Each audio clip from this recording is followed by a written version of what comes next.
चलिए दोस्तों, नमस्कार। और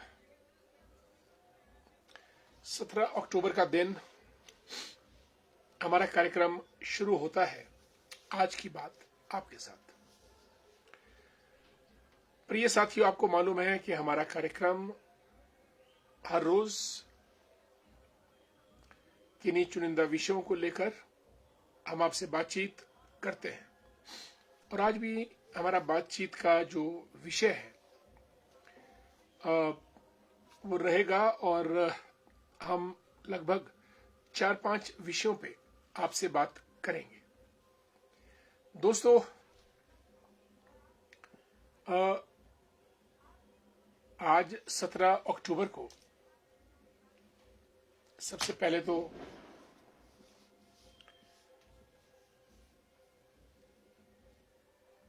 गरीबी उन्मूलन दिवस, यानी वर्ल्ड से, विश्व से गरीबी कैसे दूर की जाए, संयुक्त राष्ट्र संघ ने आज के दिन को international day for eradication of poverty,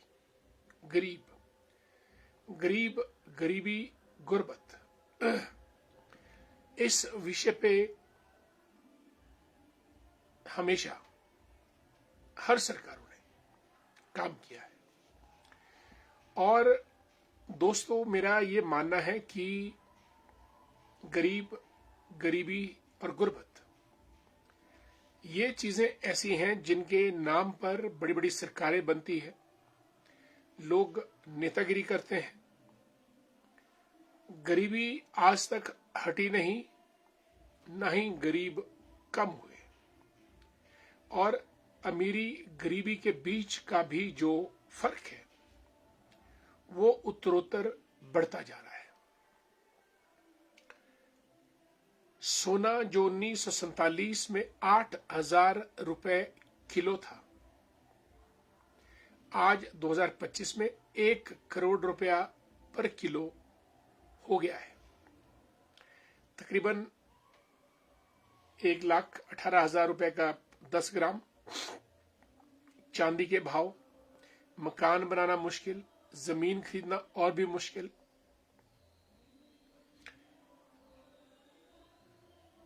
नौकरी प्राप्त करना बहुत ही मुश्किल। और अगर स्वरोजगार की बात करें तो स्वरोजगार के क्षेत्र में भी जो छोटे उद्योग धंधे हैं वहां पर भी बड़ी मछलियां आई हैं। हालांकि हमारा ये मानना है कि सरकार की योजनाएं चलती हैं, लेकिन सरकारी योजनाओं को भी ढंग का जो गरीब तबका है वास्तव में उनको ढंग से आइडेंटिफाई या चिन्हित नहीं किया जाता है। बहरहाल दोस्तों, जो आज का जो दिन है ये गरीबी उन्मूलन दिवस के रूप में मनाया तो जरूर जा रहा है, लेकिन एक बार इंदिरा गांधी ने गरीबी हटाओ का नारा दिया था, और गरीबी हटाओ के नारे पर उनकी सरकार बनी थी।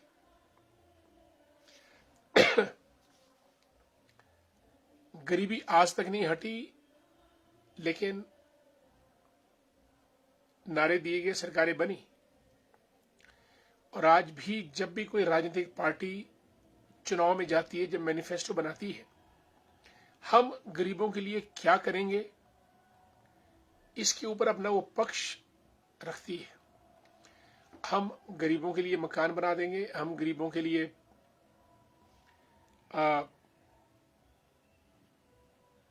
स्वरोजगार के साधन जुटाएंगे, गरीबों के लिए ये करेंगे। लेकिन दुर्भाग्य इस बात का है, और जो मेरा अपना भी अनुभव है, गरीब को अपनी लड़ाई स्वयं लड़नी पड़ती है जमीन के ऊपर।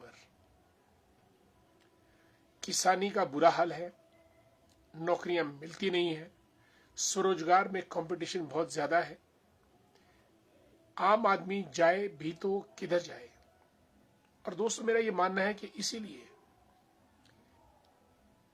देश में या हमारे समाज में लूटपाट, लालच, भ्रष्टाचार पनप रहा है, न केवल पनप रहा है, फल फूल रहा है। अभी परसों पंजाब की बात है, वहां के DIG, deputy inspector general police, 5 lakh रुपए की रिश्वत लेते पकड़े गए, महज 5 लाख। और जब उनके घर पे छापा मारा गया तो करोड़ों की संपत्ति, कैश और हीरे जवाहरात उनके घर से मिले। ये तो दोस्तों एक केस ऐसा है जिसको सीबीआई ने पकड़ा।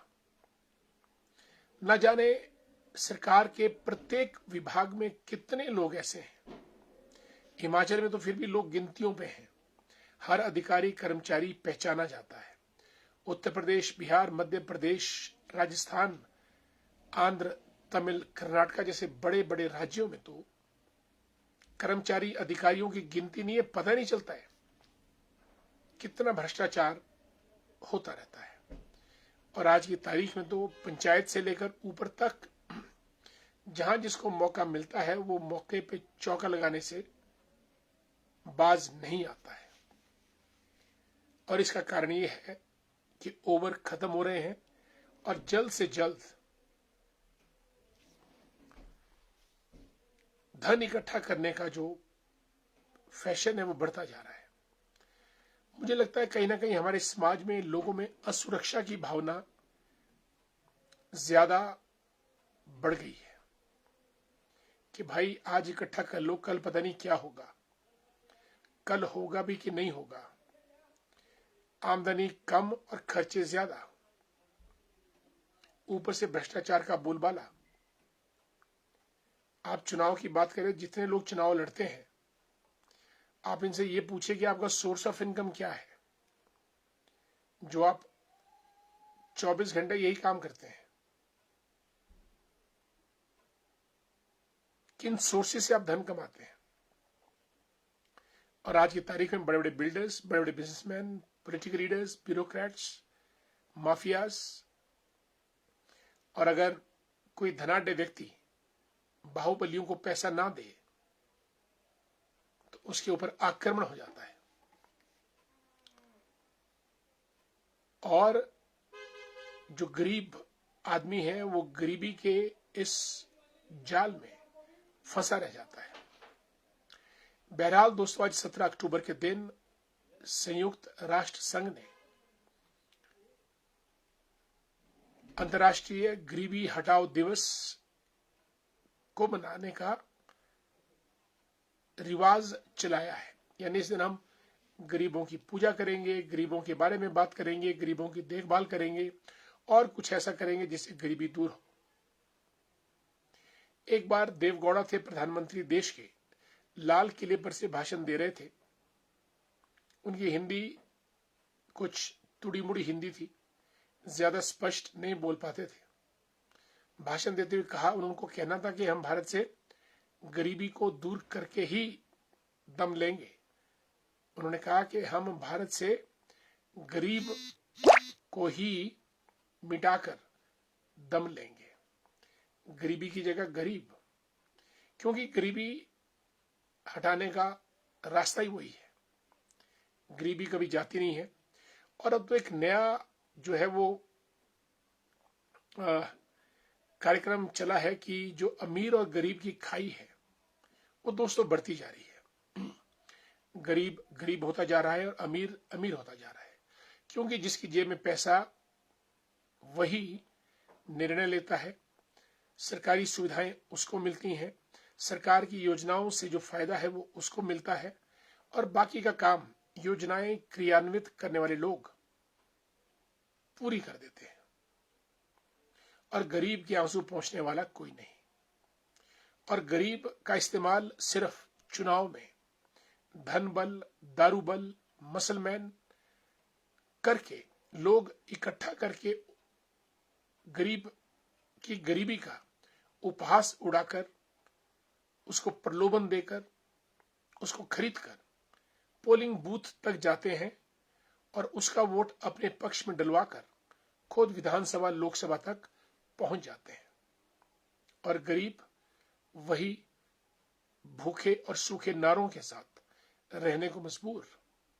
उसको संघर्ष करना पड़ता है अपने खेत में, अपने खलिहान में, अपनी मजबूरी में, अपनी मजदूरी में, अपनी छोटी इनकम में, अनाज बेचकर, सब्जी बेचकर, दूध बेचकर, और बच्चों को वो पढ़ाता लिखाता है। कभी सौभाग्य रहता है कि कोई बच्चा बीच में कुशाग्र बुद्धि का निकल जाए, अच्छी सरकारी नौकरी पा ले, तब जाके परिवार ट्रैक पर आता है। अन्यथा गरीब की गरीबी एक उपहास बनकर रह जाती है, ऐसा मेरा मानना है। हालांकि सरकार ने स्कीमें चलाई, लेकिन सरकार भी अपने को व्यस्त रखने के लिए स्कीमें चलाती है। हम ये कर देंगे, हम वो कर देंगे, हमने ऐसा किया, हम वैसा करेंगे। आखिर क्यों? हमको वोट दीजिएगा, वोटर्स। कोई सरकार एहसान तो नहीं कर रही है, कोई मंत्री एहसान तो नहीं कर रहा है, कोई मुख्यमंत्री एहसान तो नहीं कर रहा है। आजकल के मुख्यमंत्री और मंत्री कहते हैं कि हमने ये किया इसलिए हमको सपोर्ट करो। तोल मोल की राजनीति। सरकार का फर्ज है, सरकार का काम है, इलेक्टेड रिप्रेजेंटेटिव का काम है, एमएलए मंत्री का काम है, he must work for the welfare of the people, for the welfare of the society. उसके लिए उसको नियुक्त, निर्वाचित किया जाता है। बहरहाल आज संयुक्त राष्ट्र संघ के द्वारा वैश्विक स्तर पर international day for eradication of poverty मनाया जा रहा है। हमारे भी प्रयास रहेंगे गरीब की आंखों के आंसू पहुंच सके, with the help of education, employment and entrepreneurship, यानी शिक्षा, रोजगार और उद्यमिता। छोटे छोटे उद्योग धंधे लगाकर भी रोजी रोटी कमाई जा सकती है। दोस्तों, ये तो रही बात हमारी गरीबी उन्मूलन कार्यक्रम की, और इसके साथ दोस्तों आज हमारे बहुत लोग जुड़े हैं कार्यक्रम में, और उन सभी का भी हम धीरे से स्वागत करेंगे। इंटरनेशनल मॉनेटरी फंड IMF, अंतर्राष्ट्रीय मुद्रा कोष, जो वहां की चीफ है क्रिस्टलिना, उन्होंने कहा है कि भारत आर्थिक क्षेत्र में अच्छी प्रगति कर रहा है और पूरे विश्व में Indian economy is a bright spot, यानी चमकता सितारा है भारत आर्थिक उन्नति के क्षेत्र में। ये हमको संतोष की बात है। और भारत ने तो वैसे भी 2047 तक अपना निर्णय रखा है कि भी हम अंतर्राष्ट्रीय स्तर पे एक विकसित भारत बनने का प्रयास करेंगे। और दोस्तों, विकसित भारत बनना जब तक हमारी जनरेशन, कई बार तो मुझे लगता है कि हमारे देश में जो युवाओं की दशा और दिशा है कहीं भटकती जा रही है, मुझे ऐसा लग रहा है। और आज से 20-30 साल का भारत, 20-30 साल के बाद का भारत कुछ ढीला ढाला भारत होने वाला है, क्योंकि उसी देश की, वही देश युद्ध में जीतता है जिस देश की फौज अनुशासित, उत्पादित, निशानेबाज, साहसी और दृढ़ निश्चयी होती है। और मुझे कहीं ना कहीं इस बात का डर है कि जो हमारी युवा पीढ़ी है जो आगे आ रही है, वो technical, scientific, character wise, discipline wise, determination wise कितनी सुदृढ़ है, मुझे कई बार इस पर डाउट होता है।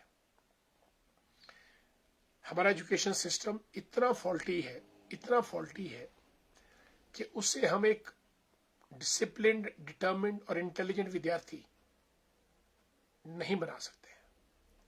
और वही विद्यार्थी कल का सिटीजन बनता है, कल के भारत को संभालेगा।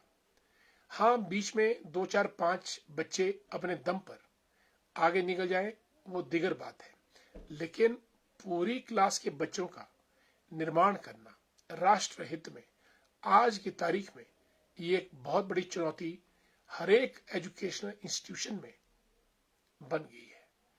ऊपर से नई नई टेक्नोलॉजी, देश बदल रहा है, दुनिया बदल रही है, जनरेशन बदल रही है। अगर हमारे युवा बच्चे जनरेशन अपने को कदम से कदम मिलाकर अंतर्राष्ट्रीय मापदंडों के मुताबिक नहीं चलेंगे तो हम लोग रेस में पिछड़ जाएंगे। अगर आप चीन की युवा पीढ़ी का अध्ययन करें दोस्तों, चीन की युवा पीढ़ी एक सैनिक की भांति, सैनिक वो नहीं जो मोर्चे पे है, सैनिक वो जो देश के अंदर भी है, उसकी तरह काम कर रही है। लेबोरेटरीज में, खेतों में, फार्मलैंड्स में, फैक्ट्रीज में। और जबकि भारत का नौजवान अपने आप को ना तो नॉलेज एक्वायर कर पा रहा है, न टेक्निकली दक्ष बना पा रहा है, न स्किलफुल बना पा रहा है। और जब तक ये नहीं होगा उसकी एम्प्लॉयबिलिटी नहीं हो पाएगी। एक है दोस्तों एम्प्लॉयमेंट, एक है एम्प्लॉयबिलिटी, दोनों में फर्क है। हमारे देश में जिसने काम करना है उसके लिए कमी नहीं है, but one should be employable. अब मुझसे कोई नलका ठीक करवाने के लिए नौकरी दे मुझे, और मुझे प्लम्बिंग का काम ना आए, तो कौन मुझे नौकरी पे रखेगा? I must be eligible to undertake that kind of precise assignment for which I am being paid. तो हमारी यंग जनरेशन में एम्प्लॉयबिलिटी का होना लाजमी है। वो रोजगार के लिए उनके अंदर दक्षता होनी चाहिए, कुशलता होनी चाहिए और स्किलफुल होने चाहिए, वो रिसोर्सफुल होने चाहिए। अन्यथा बेरोजगार, क्योंकि आज की तारीख में रोजगार उन्हीं को मिलेगा जो टेक्निकली स्किल, प्रोफिशिएंट, कुशल कारीगर हो, ऐसा मुझे लगता है। और आने वाले समय में ये बात अगर देश के अंदर घटित होती है तो अच्छा है। चलिए आगे बढ़ते हैं और अपने दोस्तों का स्वागत कर लें।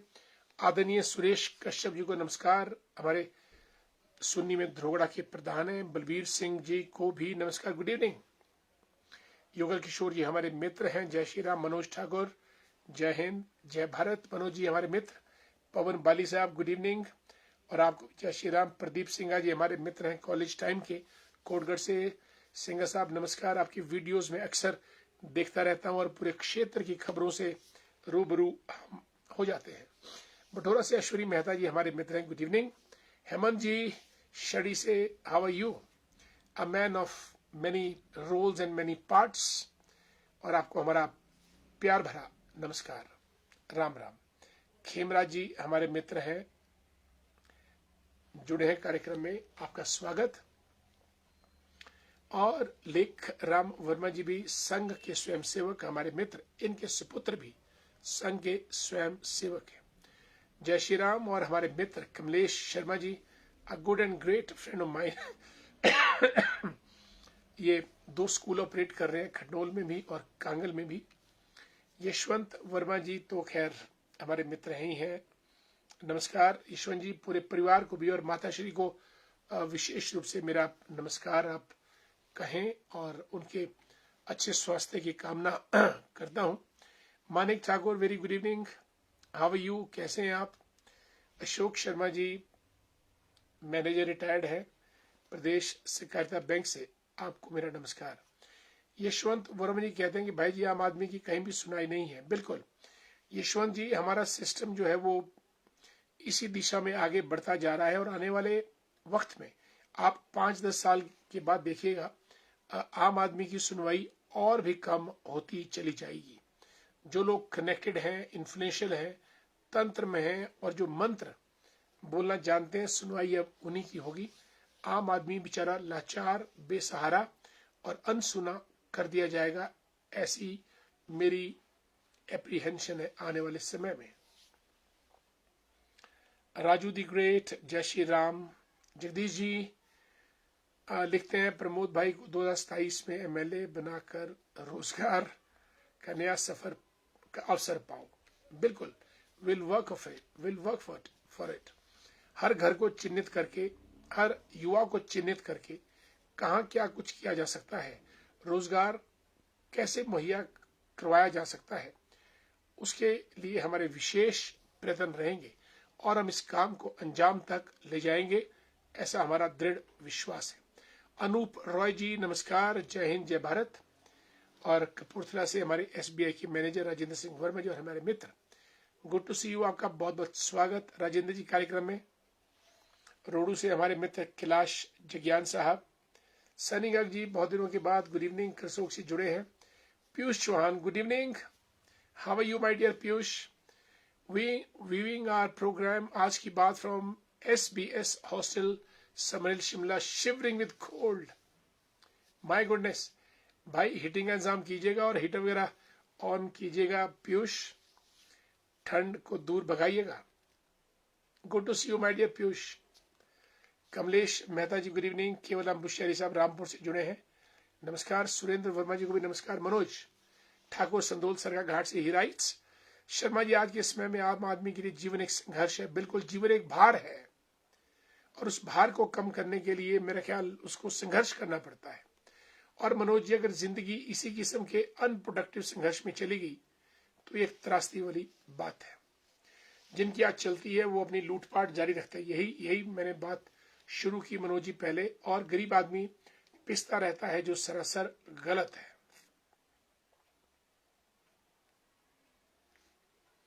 एब्सोल्युटली राइट मनोज जी, आज की हमारी चर्चा का विषय तकरीबन यही है।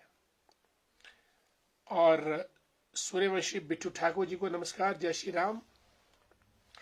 डॉक्टर हरविंदर जी नमस्कार, जय श्री राम।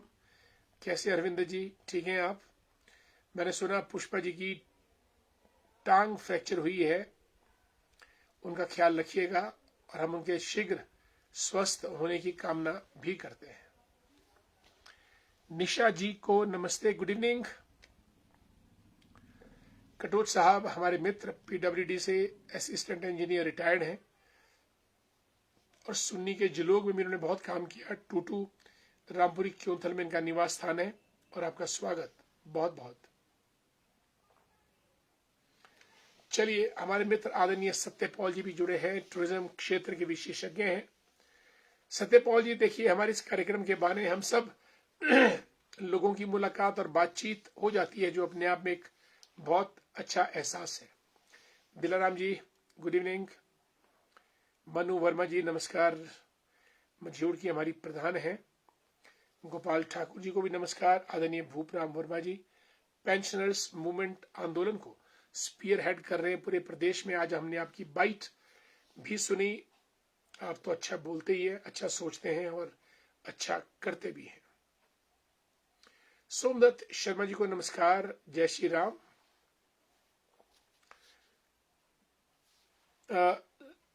सेवा शांडिल साहब लिखते हैं कि जय हिंद सर, नेक्स्ट MLA आपको देखना चाहते हैं। सेवा शांडिल जी, ईश्वर करे आपकी चाहत ईश्वर पूरी करे, बट आपदाग्रस्त स्थिति में MLA का मानदेय बढ़ाने पर आप प्रकाश डालें। सेवा जी, अब क्या प्रकाश डालूं? जिसकी चलती है उसकी क्या गलती है, और जिसकी लाठी उसकी भैंस। आजकल रूल ही यही है। सबको हाँक अगर वो लाठी के सहारे ले जाता है पोलिंग बूथ तक, बूथ में वोट डलवाता है और फिर अपने वेतन भत्ते बढ़ाकर खुद साहब बन जाते हैं और आम आदमी सड़क में वहीं का वहीं। गलत है। अभी जब प्रदेश घोर संकट से गुजर रहा है, कठिन वित्तीय स्थिति है, ऐसे में भत्ते वगैरह बढ़ाना ये तार्किक और जनता के हित में नहीं है। चलिए आगे बढ़ते हैं। मनोज ठाकुर जी, इस पर सोचना निहायत आवश्यक है कि गरीब कब तक पिसता रहेगा। भाई, गरीब ही तो मेन वोटर है। गरीब को इलेक्शन टाइम में पॉलिटिशियन आते हैं, डुगडुगी बजाते हैं, नचाते हैं और गरीब भी झूम जाता है। गरीब से मेरा अभिप्राय है जो बेचारे गर्जमंद है, लाचार है, डुगडुगी बजाता है, गरीब नाचता है, पोलिंग बूथ पे वोट डालता है और काम खत्म। गरीब वहीं का वहीं, गरीबी भी वहीं का वहीं। भ्रष्टाचारी का बोलबाला है। कई बार ट्रक के पीछे लिखा होता है कि 100 में से 99 बेईमान, 99, फिर भी मेरा भारत महान। डीआईजी जैसे लोग भ्रष्टाचार कर रहे हैं, बड़े बड़े मंत्री भ्रष्टाचार में संलिप्त। किससे उम्मीद है? अब उम्मीद आपको छोड़नी पड़ेगी। या तो आप खुद शस्त्र और शास्त्र उठाएं, लड़ें इकट्ठे होकर, तब बात बनेगी। अन्यथा अमीर का बोलबाला है, गरीब यूं ही पिसता रहेगा। और जो ये संयुक्त राष्ट्र संघ ने आज का दिन जो गरीबी उन्मूलन दिवस के रूप में रखा है, आपने सुना कि गवर्नमेंट राज्यों की या केंद्र की किसी ने भी इसके बारे में एक शब्द बोला हो, इस दिवस के बारे में? No, they are not bothered about it, they are not concerned about it. Hansraj Khimra ji good evening, नमस्कार। Amit Verma the great, how are you? जय श्री राम। सुरेंद्र ठाकुर जी को नमस्कार। मदनलाल शर्मा जी नमस्कार। मनु जी चंबा से लिखते हैं, भाई हर नेता और सरकार के साथ जुड़े लोग अगर संकल्प ले लें तो घर समाज देश कुछ दिनों में गरीबी हटाओ के नारे को भूल जाएगी। सही कहा आपने, पर मनु ऐसा हो नहीं पा रहा है और लाचारी है, और इस लाचारी में बेकारी भी है। देवराज वर्मा जी लिखते हैं कि डॉक्टर साहब अगर सब अमीर होंगे तो काम कौन करेगा? क्या बात है, ये तो बड़ा जबरदस्त प्रश्न देवराज जी आपने खड़ा कर दिया। लालू प्रसाद जी जब रेलवे मंत्री थे तो उन्होंने शिमला रिज मैदान पर भाषण दिया कि मैं हिमाचल को कुछ नहीं दूंगा क्योंकि हिमाचल में इतना पैसा है कि मेरी बिहारी बाबू हिमाचल फटे पुराने कपड़े में आता है, जब वापस जाता है तो कोट पैंट पहनकर जाता है। ये कहना लालू प्रसाद तत्कालीन रेलवे मंत्री का था। उनका कहने का मतलब कि हिमाचल के लोग खुद मेहनत नहीं करते।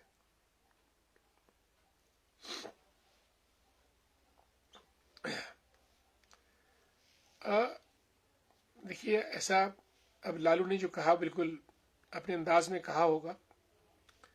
नहीं, सवाल ये नहीं कि सब अमीर होंगे तो काम कौन करेगा, तो इसका मतलब ये नहीं कि अमीर काम ना करे और गरीब ही काम करता रहे। ऐसा तो नहीं चलेगा।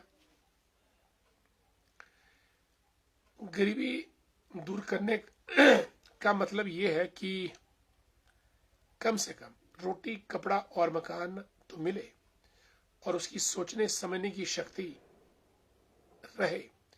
भूखे पेट भजन न होए गोपाल, आपने सुना है। तो वो गरीबी दूर करने की हम बात कर रहे हैं।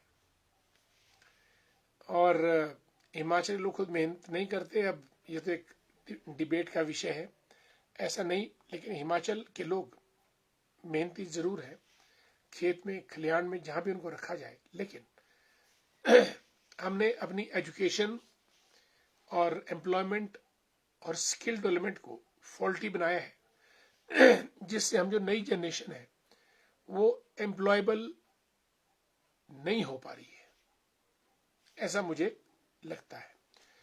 भूपराम वर्मा जी लिखते हैं, नशा निवारण अभियान चलाने की आवश्यकता है ताकि युवाओं को इस बुराई से रोका जा सके, ताकि विकसित भारत 2047 का सपना साकार हो। ये भी आपने सही फरमाया, 2047 में। और अगर ये ड्रग एब्यूज की हवा, ड्रग एडिक्शन की हवा चली तो हमारी युवा पीढ़ी कुछ मोबाइल के चक्कर में, कुछ ड्रग्स के चक्कर में, कुछ बेरोजगारी के चक्कर में ऐसा चक्कर चलाएगी कि पूरा भारत इस कुचक्र में फंस जाएगा।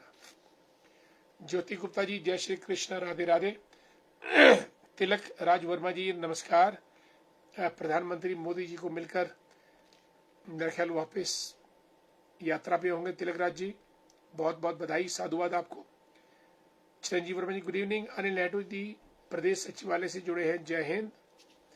और आरशी शर्मा जी, जय महाकाल चाचू जी, गुड। कैसे हैं आप? मैं ठीक हूँ। How's your health? It's fine.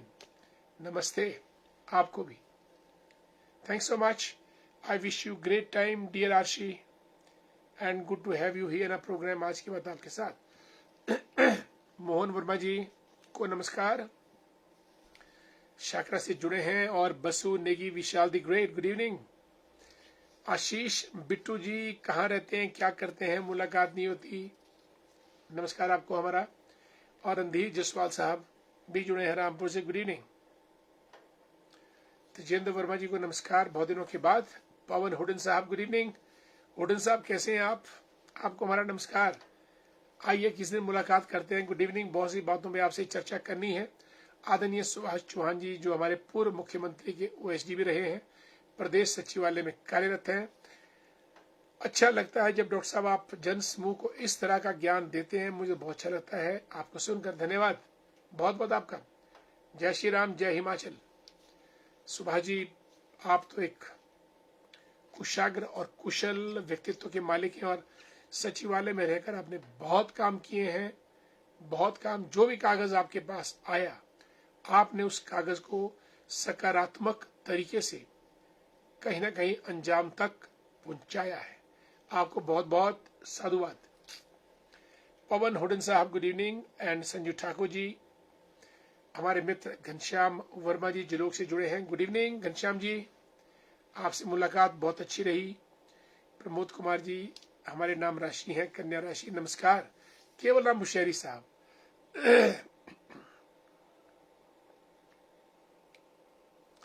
लिखते हैं रामपुर से कि सरकार अपने हाईकमान को खुश करने में लगी रहती है, गरीबों की याद मात्र वोट बैंक के रूप में इस्तेमाल किया जाता आ रहा है, जबकि शिक्षा का अधिकार संविधान में है, परंतु गरीबों के लिए स्कूल जो खुले उनको भी बंद कर दिया गया है। बिल्कुल, education should be equal and free for all. अगर एक भी बच्चा है तो वहां स्कूल होना चाहिए।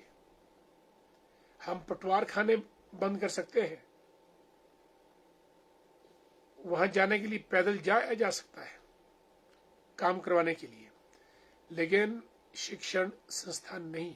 शिक्षा की ज्योति तो चप्पे चप्पे पर जलनी चाहिए। शिक्षा एक खर्च नहीं है, शिक्षा इन्वेस्टमेंट है। Education is not an expenditure, it is an investment on future generation to make future India a bright country, a developed country, a prosperous country. इसलिए एजुकेशन और स्किल हर छात्र छात्रा को बताई जानी चाहिए। यहाँ पे हम लोग फेल हो रहे हैं, और अगर हम यहाँ फेल होते हैं तो आने वाले 20-25 सालों के बाद हम देश को फेल कर देंगे, ये मैं आपको बता दूं। राजू कुमार जी को नमस्कार। नंदलाल भंडारी जी नमस्कार, धरोड़ा से जुड़े हैं, लेक्चरर हैं, गुड इवनिंग। और हमारे मित्र चांद चौहान साहब को नमस्कार, गुड इवनिंग। चांद जी कैसे हैं आप? भी बहुत दिनों के बाद कार्यक्रम में शामिल हुए, बहुत बहुत स्वागत आपका। And thanks so much dear Basu for your good comments. Surely all of us will work together and will keep it up, thank you. Madan Verma ji को जय श्री राम। हमारे मित्र कांति भूषण वर्मा जी, परमार सिंह वर्मा जी को जय हरिओम, जय श्री राम। गुरुदेव जी बहुत देर के बाद कार्यक्रम में पहुंचे हैं आप, कैसे हैं? Good evening. पूनम शर्मा जी भी पहुंची, हमारी भाजपा की नेत्री हैं Poonam ji. Poonam ji good to see you, जय श्री राम, नमस्कार आपको हमारा बहुत बहुत। साथियों, आज का कार्यक्रम समाप्ति की तरफ।